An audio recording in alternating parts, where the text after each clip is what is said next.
Hi hello welcome to Kiran TV news. నేను మీ Harish. Lord's cricket కి home ground లాంటిది.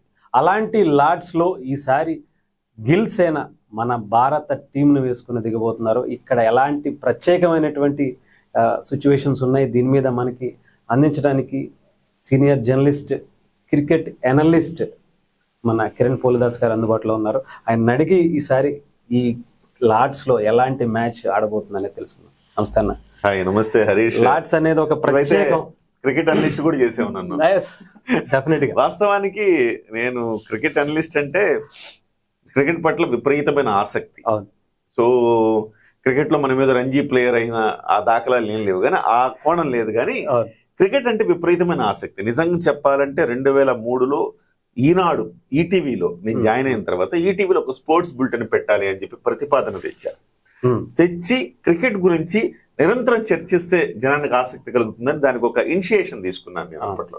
So cricket అంటే ఉన్న పిచ్చి కారణం కొన్ని సందర్భాల్లో కాలేజీలు, స్కూళ్ళు ఎగ్గొట్టి క్రికెట్ చూస్తున్న సందర్భాలు ఉన్నాయి. క్రికెట్ వస్తుందంటే అదొక పండగ అనుకునేవాడిని. అంటే ఇంకా 10 రోజులుందా, ఇంకా 5 రోజులుందా అని ఆసక్తిగా చూసేవాడిని. ఎలాగైనా క్రికెట్ వస్తుందంటే కాలేజ్ ఎగ్గొట్టి ఇంట్లోనే ఉండేవాడిని అనమాట. అంత ఇష్టం క్రికెట్ అంటే. సో అనలిస్ట్ అనే ఒక పెద్ద పేరు అవసరం లేదు, కానీ బట్ క్రికెట్ లవర్గా క్రికెట్ గురించి ఎంతో కొంత నాకు నాలెడ్జ్ ఉంది, దాని మీద నేను చెప్పగలుగుతాను. చెప్పండి. అంటే మనకి సుమన్ గిల్ ఇప్పుడు 1-1తో సమంలో ఉంది.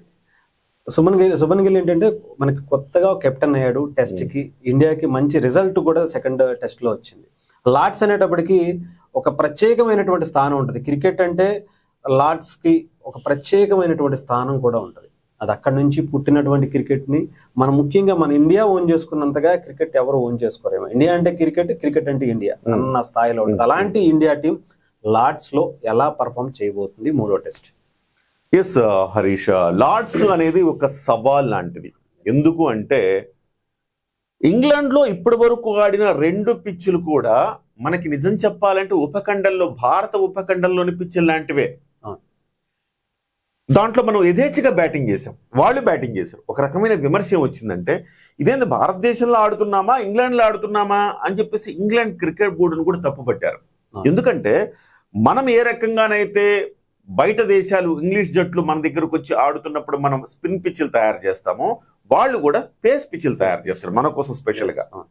అంటే ఆ పేస్ పిచ్లు ఒక్కొక్క బంతి ఇక్కడ దాకా వస్తుంటే మన వాళ్ళు ఆడలేక చేతులు ఎత్తేసిన సందర్భాలు అనేక. సో అలాంటి అంటే షార్ట్ పిచ్ బంతులు కావచ్చు, కాస్త మీదకు వచ్చే బంతులు కావచ్చు, ఇలాంటివి కొంచెం ఇబ్బంది పెడతాయి ఆ పేస్ పచ్చుకున్న మైదానాల్లో. సో అలాంటి పిచ్లు తయారు చేయకుండా ఎందుకు మీరు ఇలా చేశారని విమర్శలు వచ్చినాయి. సరే, ఖచ్చితంగా ఈసారి పేస్ పిచ్ తయారు చేద్దాం అనుకున్నాను. అందులోనూ లార్డ్స్ అంటే పేస్ కి స్వర్గధామం అనాలి. లార్డ్స్ లో మీరు గెలిస్తే ఇంగ్లాండ్ పుట్టినీళ్ళలో, అంటే క్రికెట్ పుట్టినీళ్ళలో మీరు గెలిచినట్టు అనమాట. మీకు గుర్తుందో లేదో, భారత్ జట్టు అప్పటి వరకు డిఫెన్స్ మోడ్ లో ఉండేది. ఇవాళ అనుకోకుండా మన సౌరవ్ గంగూలీ గారి కూడా పుట్టినరోజు ఇవాళ. ఆయన కూడా మనం శుభాకాంక్షలు చెప్తూ, అసలు భారత క్రికెట్ లో ఒక ఊపు తెచ్చింది, ఒక దూకుడు తెచ్చింది ఆయనని చెప్పాలి మనం. అప్పుడు దాకా మనం ఏదో మంచి బాలుడు, రాముడు మంచి బాలుడు అనుకున్నట్టుగా పద్ధతిగా ఆడుతుండే వాళ్ళము. సో ఒక రకంగా చెప్పినట్టు అప్పుడప్పుడు డిఫెన్స్ మోడ్ లో కూడా ఉండేవాళ్ళం.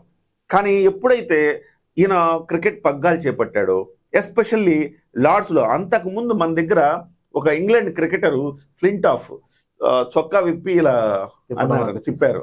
సో లార్డ్స్ లో గెలిచాం. తర్వాత మనం గెలిచినప్పుడు లార్డ్స్ మైదానం నుంచి, లార్డ్స్ పైన డగౌట్ నుంచి, అక్కడి నుంచి ఈయన కూడా ఇట్లా షర్టు ఊపడం అనేది చరిత్రలో ఒక రకంగా ఒక సవాలు. అంటే సై అన్నట్టుగా ఒక రివెంజ్ తీర్చుకున్నట్టుగా అయింది. అలాంటిది లార్డ్స్ అంటే ఒక క్రికెట్ కి మక్కా అంటారు అనమాట. లార్డ్స్ లో గెలవడం అంటే అదేదో ఒక మామూలు స్టేడియంలో గెలవడం కంటే గొప్పగా భావిస్తారు. First thing. రెండవది, ఇది క్రికెట్ పుట్టినీళ్ళు. రెండోది. మూడోది, ఇక్కడ క్రికెట్ ఆడడం ఎందుకు కష్టం అంటే చూడండి, ఈ పిచ్ ఎట్లుంటదంటే ఒక సైడ్ నుంచి ఒక సైడ్ కి ఏటవాలుగా ఉంటుంది. 2.5 మీటర్ల ఏటవాలు ఉంటది ఆల్మోస్ట్. అంటే ఒక మనిషి కంటే ఎక్కువ హైట్ ఇలా ఏటవాలుగా ఉంటుంది అనమాట. అలాంటి ఏటవాలుగా ఉన్నప్పుడు, అదే ఏటవాళ్ళు మీరు ఎప్పుడైనా చూడండి, ఏటవాలుగా ఉన్నప్పుడు మనం మనుషులు పరిగెట్టినా ఫాస్ట్ గా పరిగెడతాం, వెహికల్స్ వెళ్ళినా ఫాస్ట్ గా వెళ్తాయి, సహజ పరిణామం కదా అది. సో క్రికెట్ బంతి వేగంగా విసిరితే అంతకంటే వేగంగా వస్తుంది అనమాట. సో అందువల్ల బ్యాటర్ ఆడటం చాలా కష్టం. వాళ్ళ హోమ్ గ్రౌండ్ కాబట్టి వాళ్ళకి అలవాటు. కానీ మనం అనేది మనం ఇప్పుడు దాకా ఎన్ని ఆడామంటే 19 మ్యాచ్లు మాత్రమే ఆడాము. ఇక్కడ 19లో మనం గెలిచింది 3 అంటే 3. ఇప్పుడున్న టీం మళ్ళీ దాంట్లో ఇప్పుడున్న టీంలో ఎవరు లేరు. సో ఒక రకంగా చెప్పాలంటే ఇప్పుడున్న టీంలో వాళ్ళు ఆ గతంలో గెలిచిన టీంలో లేరనమాట. సో 3 అంటే 3 మ్యాచ్లు గెలిచాము, 12 మ్యాచ్లు ఓడిపోయాం, 4 మ్యాచ్లు డ్రా అయినాయి. ఆ తర్వాత ఇక్కడ ఇప్పుడు జరగబోతున్న మ్యాచ్ లో ఫాస్ట్ బౌలింగ్ కి అనుకూలించే పిచ్చులు తయారు చేశామని చెప్తున్నారు.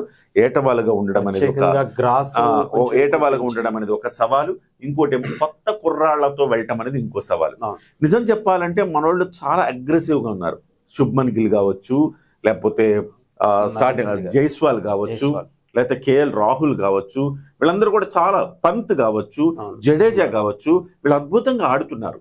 కానీ మనకు ఒకటి ప్రాబ్లం ఏంటంటే కరుణ్ నాయర్ ఈ మ్యాచ్ లో అంటే గత 2 మ్యాచ్ల్లో అనుకున్న స్థాయిలో పెర్ఫార్మ్ చేయాలి. 20లో 30లో కొట్టడం కాదు కదా మనం కరుణ్ నాయర్ నుంచి ఆశించేది. కరుణ్ నాయర్ అనగానే మనకు గుర్తొచ్చేది 300 పరుగులు తీసిన కరుణ్ నాయర్ గుర్తొస్తాడు. సో అలాంటి కరుణ్ నాయర్కి మళ్ళీ చాలా ఏళ్ల తర్వాత అవకాశం వచ్చింది. దాన్ని సద్వినియోగం చేసుకుంటాడేమో అని ఎదురు చూస్తున్నాము. కానీ 4 ఇన్నింగ్స్లో కూడా పెద్దగా ఆడలేదు, నిరాశపరిచాడని చెప్పాలి. At the same time Nitish Kumar Reddy కూడా మొన్న మ్యాచ్ లో చాలా తీవ్ర నిరాశపరిచాడు. మరి ఈ మ్యాచ్ లో కొన్ని మార్పులు చేర్పులు ఉండబోతున్నాయి అంటున్నారు. ఎందుకంటే నిజం చెప్పాలంటే ఈ మ్యాచ్ ని కరెక్ట్ గా ఎలాంటి పోరుగా చెప్పాలంటే జోఫ్రా ఆర్చర్ వర్సెస్ బూమ్రా మధ్య జరిగే పోరు అని చెప్పాలి. జోఫ్రా ఆర్చర్ ఇప్పుడు అత్యంత వేగవంతమైన బౌలర్ గా పేరు వచ్చింది. ఆర్చర్ కి బూమ్రాకు మధ్య, బూమ్రా మళ్ళీ వస్తున్నాడు జట్టులోకి, వీళ్ళిద్దరి మధ్య పోరు ఎవరు ఆధిపత్యం చెలాయిస్తారని చెప్పాలి.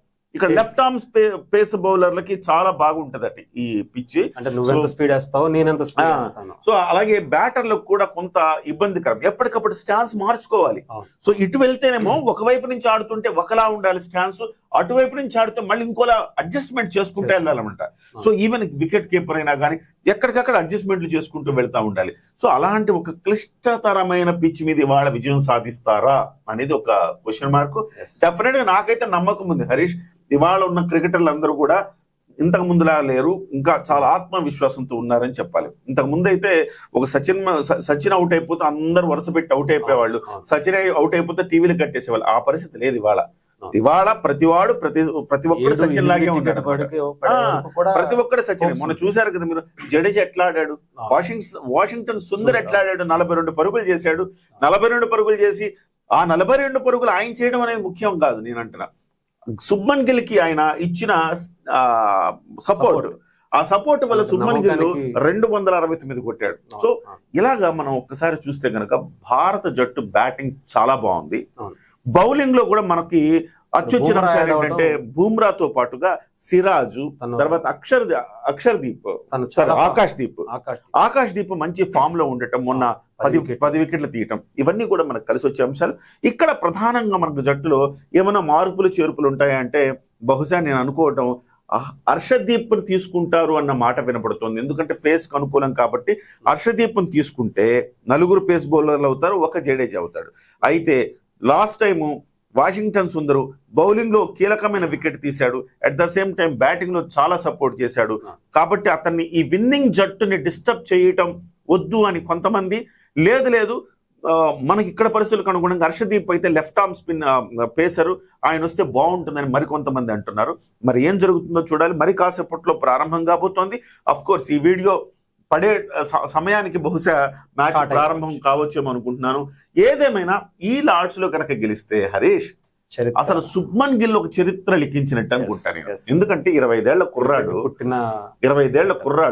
దూకుడు ఎక్కడ చూపాలో దూకుడు చూపిస్తున్నాడు, ఎక్కడ ఓపిక చూపించాలో అక్కడ చూపిస్తున్నాడు. పవన్ కళ్యాణ్ గారు చెప్పినట్టుగా ఎక్కడ తగ్గాలో ఎక్కడ నెగ్గాలో ఒక రకంగా అతను ప్రాక్టికల్ గా చూపిస్తా ఉన్నాడు. సో జట్టును కూడా అసలు అందరిని కలుపుకొని పోయే తీరు కూడా బాగుంది. అందరి సలహాలు బలమైన అంటే ఒక ధోని, కోహ్లీ, రోహిత్ లాంటి ఒక రేంజ్ లో సుమన్ గిల్ కెప్టెన్సీ కూడా మనకి చక్కగా, ఎందుకంటే శుభ్మన్ గిల్ కి ఐపీఎల్ లో కెప్టెన్సీ చేసిన అనుభవం బాగా పనికి వస్తా ఉంది. సో అందువల్ల శుభ్మన్ గిల్ కొన్ని నిర్ణయాలు తప్పుగా ఉన్నాయి. ఇప్పుడు ప్రతిదానికి శుభ్మన్ గిల్ లో మనం చూసింది ఏంటంటే దూకుడుగా ప్రతిదీ థర్డ్ ఎంపైర్ కి ఇచ్చేస్తున్నారు అనమాట డిసిషన్స్. అట్లా మనం చాలా అవకాశాలు కోల్పోతా ఉన్నాం. ఒకసారి ఎంపైర్ నాట్అవుట్ అన్నప్పుడు సరిగ్గా జడ్జి చేయడంలో ఫెయిల్ అవుతున్నారు. ఇప్పుడు చూడండి ధోనికి ఎందుకు అంత పెద్ద పేరు అంటే, ధోని ఒకవేళ థర్డ్ ఎంపైర్కి వెళ్ళాడంటే అది ఖచ్చితంగా పాజిటివ్ గానే వస్తుంది, అంత యాక్యురసీ ఉంటుంది ధోనిలో. సో ఇక్కడ రిషబ్ పంత్ సరిగ్గా గైడ్ చేయట్లా. ఒక వికెట్ కీపర్ అనేవాడు సరిగ్గా గైడ్ చేయాలి. ఇది మనము థర్డ్ ఎంపైర్కి వెళ్లాల్సిన అవసరం ఉందా లేదా, డిఆర్ఎస్ కి వెళ్లాల్సిన అవసరం ఉందా లేదా అనేది చెప్పగలగాలి. ఇక్కడ రిషబ్ పంత్ అంతలా కరెక్ట్ గా జడ్జి చేయలేకపోతున్నారు. చాలా విషయాల్లో రిషబ్ పంత్ వెళ్దాం అనుకున్న ప్రతి సందర్భంలో కూడా ఫెయిల్ అయిపోతా ఉన్నాం. ఈసారి అలా కాకుండా ఇది కొంచెం ఆచితూచి నిర్ణయాలు తీసుకోవాలి. ఎందుకంటే టెస్ట్ మ్యాచ్ల్లో 3 ఉంటాయి రివ్యూలు, ఆ 3 రివ్యూలు మనం త్వరగా కోల్పోతా ఉన్నాం. సో అది కొంచెం ఆ విషయంలో కొంచెం జాగ్రత్తగా ఉండాలి. క్యాచ్లు కూడా ఫస్ట్ మ్యాచ్ లో చాలా వరకు జార విడిచారు, అది సెకండ్ మ్యాచ్ లో కొంతవరకు ఓవర్కమ్ అయినట్టుగా కనపడుతోంది. మళ్ళీ అదే స్ఫూర్తితో సెకండ్ మ్యాచ్ ఎలా ఆడారో అదే స్ఫూర్తితో, బ్యాటింగ్ లో పెద్ద సమస్య లేదు హరీష్. అది ఖచ్చితంగా ఫస్ట్ మ్యాచ్ లో కూడా మనం బ్యాటింగ్ బాగానే చేసాం. 370 పరుగులు ఇస్తే వాళ్ళు కొట్టేశారు అనుకోండి, అది వేరే జట్టుతో కొట్టేది కాదు. ఇంగ్లాండ్ లో ఆడుతున్నాం, పైగా వాళ్ళు బస్ బాల్ క్రికెట్ ఆడతారు, అంటే వేగంగా పరుగులు తీయడం వాళ్ళకి అలవాటు. సో కాబట్టి 370 పరుగులు అనగానే ఎటువంటి ఒత్తిడికి లోను కాకుండా కొట్టేశారు. కానీ సెకండ్ మ్యాచ్ లో ఏం చేశారు తెలుసా, 100 ఓవర్లు వాళ్ళకి ఇస్తే 600 పరుగులు ఉన్నాయి, అంటే వాళ్ళు 6 రన్ రేట్ తో కూడా కొట్టగలుగుతారు. కాబట్టి 100 ఓవర్లలో 600 పరుగులు రన్ రేట్ ఇస్తే తప్ప వీళ్ళకి ప్రెషర్ లోకి లోన్ అవ్వరు అని చెప్పేసి సరిగ్గా స్ట్రాటజీ కరెక్ట్ గానే ఉందని చెప్పాలి. బహుశా అదే స్ట్రాటజీలతోటి ఈసారి కుర్రకారు ఖచ్చితంగా రాణిస్తుంది, లార్డ్స్ లో కూడా కొత్త చరిత్ర లిఖిస్తుందని నేను భావిస్తా ఉన్నాను హరీష్. రైట్, థ్యాంక్ యూ అన్న. డెఫినెట్ గా ఒక గెలిస్తే మాత్రం ఇది ఒక సరికొత్త చరిత్ర అవుతుంది. ఇండియాకి పర్ఫెక్ట్ కెప్టెన్ దొరికేశాడు అనే శుభ్మన్ గిల్ కూడా 518 పరుగులు చేశాడు. ఇంకొక 18 పరుగులు చేస్తే రాహుల్ ద్రవిడ్ 2002లో రాహుల్ ద్రవిడ్ క్రియేట్ చేసిన హిస్టరీ ఏదైతే ఉందో, అత్యధిక పరుగులు ఒక సిరీస్ లో ఇంగ్లాండ్ మీద తీసుకున్న పరుగులుగా ఆ రికార్డు బ్రేక్ అయ్యి శుభ్మన్ గిల్ కొత్త చరిత్ర రాస్తాడు అనమాట. డెఫినెట్ గా అయిపోతుంది. ఇక్కడ జో రూట్ ను మనం కట్టడి చేయాలి. జో రూట్ ఎట్లా ఉన్నాడంటే 3000 పరుగులు ఇండియా మీద జో రూట్ మరొక 45 పరుగులు వస్తే జో రూట్ 3000 పరుగులు అవుతాయి. అది కూడా కాక జో రూట్ ఒక్కడే ఇవాళ సచిన్ టెండూల్కర్ రికార్డును బ్రేక్ చేసే స్థితిలో ఉన్నాడు. భారతదేశ బాధ్యత ఏంటంటే మన ఇండియన్ గా సచిన్ టెండూల్కర్ రికార్డు బ్రేక్ అవ్వకుండా చూడాల్సిన బాధ్యత ఉంది. అందుకోసం 5 ఇన్నింగ్స్ లో జో రూట్ ని ఎంత వేగంగా అవుట్ చేయగలిగితే అంత వేగంగా అవుట్ చేయాలి. మనతో పాటు మనతో జరుగుతున్న సిరీస్ లో ఎక్కువ పరుగులు అయితే రాకూడదు. అఫ్ కోర్స్ రికార్డులు ఉన్నది బ్రేక్ చేయడానికే, ఈ రోజు కాకపోతే రేపు బ్రేక్ చేస్తాడు, అతను చేయొచ్చు, సమస్య కాదు. కానీ మన సిరీస్ లో అతనికి కట్టడి చేయాల్సిన అవసరం, మనకు వచ్చిన అవకాశంగా మనం చేస్తాం. రైట్, థ్యాంక్ యూ అన్న, థ్యాంక్ యూ సో మచ్. కాసేపట్లో ప్రారంభమైపోయే మ్యాచ్ కి ఏం జరుగుతుందా అనేది చరిత్ర సృష్టిస్తారా, అది ఎంతవరకు వెళ్తుంది అనేది చూద్దాం. Thank you.